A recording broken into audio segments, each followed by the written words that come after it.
விஜயகாந்த் உள்ளிட்ட கட்சியினர் மீது தொடரப்பட்டுள்ள பொய் வழக்குகளுக்கு கண்டனம் தெரிவித்து வாபஸ் பெற வலியுறுத்தியுள்ள தேமுதிக செயற்குழு அதிருப்தி எம்எல்ஏக்கள் தொடர்பாக தனது மௌனத்தை நீட்டித்துள்ளது.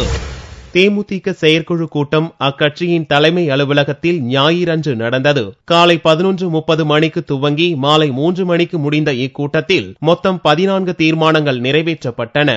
முக்கியமாக கட்சித் தலைவர் விஜயகாந்த் மீதான கொலை மிரட்டல் மற்றும் அவதூறு வழக்குகள் உள்பட கட்சியினர் மீதான பழிவாங்கும் எண்ணத்தில் தொடரப்பட்ட அனைத்து பொய் வழக்குகளுக்கும் கண்டனம் தெரிவிப்பதாகவும் அவற்றை திரும்பப் பெற வலியுறுத்துவதாகவும் தீர்மானம் நிறைவேற்றப்பட்டது. விலைவாசி உயர்வு, ரூபாய் மதிப்பு, தமிழக மீனவர் விவகாரம், பெட்ரோல் டீசல் விலை உயர்வு உள்ளிட்டவற்றில் மத்திய அரசுக்கும் கண்டனம் தெரிவித்தும் கச்சத்தீவு விவகாரத்தில் தனது நிலைப்பாட்டை மத்திய அரசு மாற்றிக்கொள்ள வலியுறுத்தியும் தீர்மானங்கள் நிறைவேற்றப்பட்டன.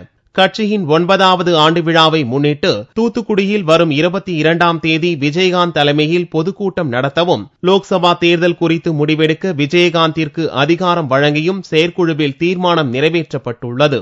காலையில் துவங்கிய செயற்குழுவில் அவைத் தலைவர் பஞ்சூட்டி ராமச்சந்திரன் கலந்து கொள்ளவில்லை என்று செய்தி பரவியது.